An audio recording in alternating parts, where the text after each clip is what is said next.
গুৰু ব্ৰহ্মা গুৰু বিষ্ণু গুৰুদেব মহেশ্বৰ অৰ্থাৎ গুৰুৱে ব্ৰহ্মা গুৰুৱে বিষ্ণু গুৰুৱে দেৱ আৰু গুৰুৱে মহেশ্বৰ। আজিৰ এই পবিত্ৰ দিনত আজিৰ এই পবিত্ৰ শিক্ষক দিৱসৰ দিনা মই মোৰ শ্ৰদ্ধাৰ সকলো শিক্ষাগুৰুক আন্তৰিক শুভেচ্ছা আৰু শুভকামনা জ্ঞাপন কৰিছোঁ আৰু আজিৰ এই ভিডিঅ'টো আৰম্ভ কৰিছোঁ। আৰু এই ভিডিঅ'খনত আমাৰ শিক্ষকসকলৰ ওপৰত ঘটি যোৱা কিছুমান ঘটনাক লৈ মই এই ভিডিঅ'খনত আলোচনা কৰিম। আৰু যদিহে আপোনালোকক এই ভিডিঅ'খন চাই ভাল লাগিব, ভিডিঅ'খন লাইক কৰিব, শ্বেয়াৰ কৰিব আৰু চেনেলখন ছাবস্ক্ৰাইব কৰিব। চ' বলকচোন বন্ধুসকল, ভিডিঅ'খন আৰম্ভ কৰোঁ।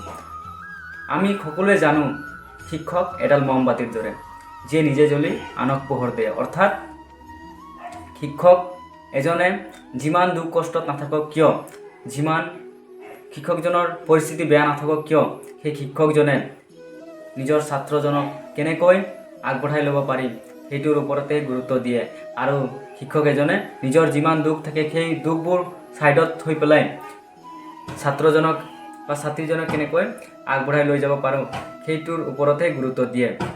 কিন্তু আমি বিভিন্ন সময়ত বিভিন্ন ক্ষেত্ৰত আমি দেখিবলৈ পাওঁ যে আমাৰ শিক্ষাগুৰুসকলক বিভিন্ন ক্ষেত্ৰত বেয়া মন্তব্য কৰা হয়, বিভিন্ন ক্ষেত্ৰত বেয়া দৃষ্টিৰে চোৱা হয়।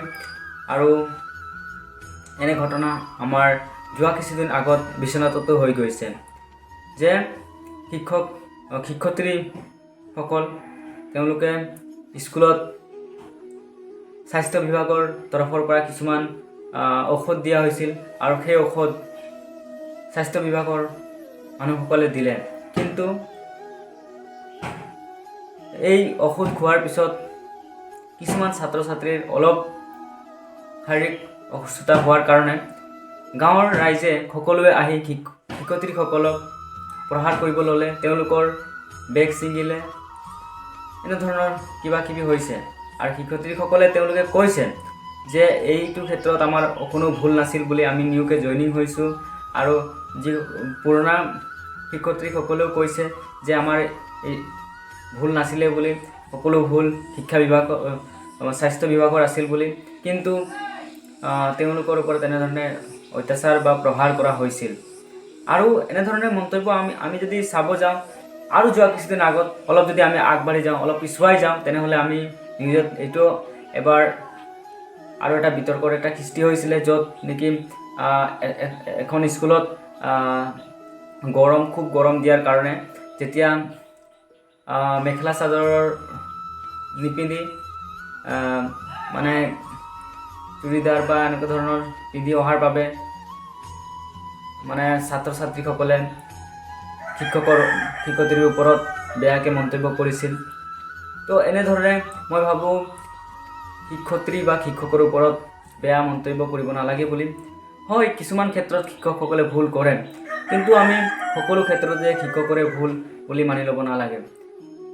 যিহেতু আপোনালোক গম পাইছে, যোৱা কিছুদিন আগতে আমি যদি অলপ পিছুৱাই যাওঁ তেনেহ'লে কিমান গৰম পৰিছিল। সেই গৰমৰ দিনা মেখেলা চাদৰ পিন্ধিওৱাটো একেবাৰে নোৱাৰি, সেইকাৰণে তেওঁলোকে পিন্ধিছিল। আৰু আমাৰ চকুটো মানে শুদ্ধ হ'ব লাগে। মই ভাবোঁ আমাৰ দৃষ্টিটো আমি ভাল ৰাখিব লাগে। আমি যদি কিবা এটা বস্তু যদি শুদ্ধ দৃষ্টিৰে চাওঁ তেনেহ'লে সেইটোৱে শুদ্ধ, আৰু যদি আমি কিবা এটা বস্তু যদি বেয়া দৃষ্টিৰে চাওঁ সেইটো বেয়া। সকলোখিনি আমাৰ চকুৰ খেল, আমি সদায় শুদ্ধ দৃষ্টিৰে চাব লাগে।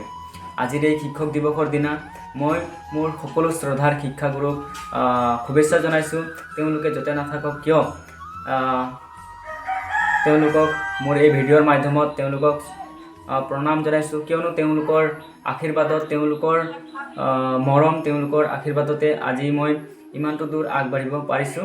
আৰু আপোনালোকক মই এটা কথা ক'ব বিচাৰোঁ, আপোনালোকে যদি আপোনালোকৰ ওচৰত যদি আপোনালোকে এৰি অহা স্কুলখনৰ শিক্ষকজনৰ নম্বৰ আছে বা শিক্ষকজনে আপোনালোকৰ ঘৰৰ ওচৰৰ হয়, তেনেহ'লে গৈ আপোনালোকে মৰমৰ এষাৰ মাত দিয়ক, কিয়নো সেই শিক্ষকজনে আপোনালোকক কেনেকৈ আপোনালোকে এই জীৱনটো চলাই লৈ যাব পাৰে সেই দিশৰ ওপৰতো শিক্ষক এজনে আপোনালোকক জ্ঞান দিছিল। শিক্ষক অবিহনে আমাৰ এই জীৱনখন একোৱেই নহয়। শিক্ষক এজনে আমাৰ জীৱনটো কেনেকৈ শুদ্ধ পথত কেনেধৰণে আমি আগবঢ়াই লৈ যাব পাৰোঁ, কেনেকৈ আমি আমাৰ জীৱনখন উন্নতিৰ পথত আগবঢ়াই লৈ যাব পাৰোঁ, সেই সকলো দিশৰ ওপৰতে শিক্ষক এজনে আমাক সহায় কৰে আৰু যেতিয়া আমি দিশ হাৰা হৈ যাওঁ তেতিয়া আমাক শিক্ষক এজনে আমাক সঠিক এটা ৰাস্তা দেখায়। চ' সেইকাৰণে মই কওঁ আজিৰ এই শিক্ষক দিৱসৰ দিনা আপোনালোকৰ শিক্ষকজনক আপুনি য'তে নাপাওক কিয় আপোনালোকে শ্ৰদ্ধা কৰক বা আপোনালোকৰ লগত যদি যোগাযোগ নম্বৰ আছে তেনেহ'লে আপোনালোকে যোগাযোগ কৰি কথা পাতক, ছাৰৰ খবৰ লওক আপোনালোকে ছাৰ কেনেকৈ আছে। আৰু শিক্ষকসকলে কেতিয়াও ষ্টুডেণ্টক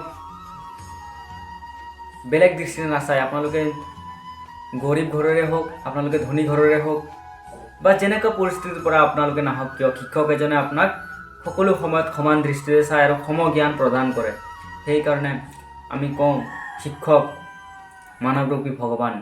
শিক্ষক অবিহনে আমাৰ জীৱনখন অন্ধকাৰ। আমি সদায় সেইকাৰণে আমি শিক্ষকক শ্ৰদ্ধা কৰিব লাগে। আৰু মোৰ ইমানো জ্ঞান নাই শিক্ষকৰ ওপৰত ক'বলৈ, তথাপিও এই ভিডিঅ'ৰ মাধ্যমতে আপোনালোকক মই যিমান পাৰিছোঁ আপোনালোকক কৈছোঁ আৰু আশা কৰিছোঁ এই ভিডিঅ'খন আপোনালোকক ভাল লাগিছে। আৰু যদিহে ভাল লাগিছে তেনেহ'লে আপোনালোকে সুন্দৰ এটা কমেণ্ট কৰি জনাব আৰু আমি নেক্সট ভিডিঅ'ত এনেধৰণে লগ পাই থাকিম। আজিৰ এই ভিডিঅ'খন মই ইমানতে সমাপ্ত কৰিছোঁ আৰু আশা কৰিছোঁ এই ভিডিঅ'খন আপোনালোকক ভাল লাগিছে। তো সকলোকে শিক্ষক দিৱসৰ শুভেচ্ছা থাকিল।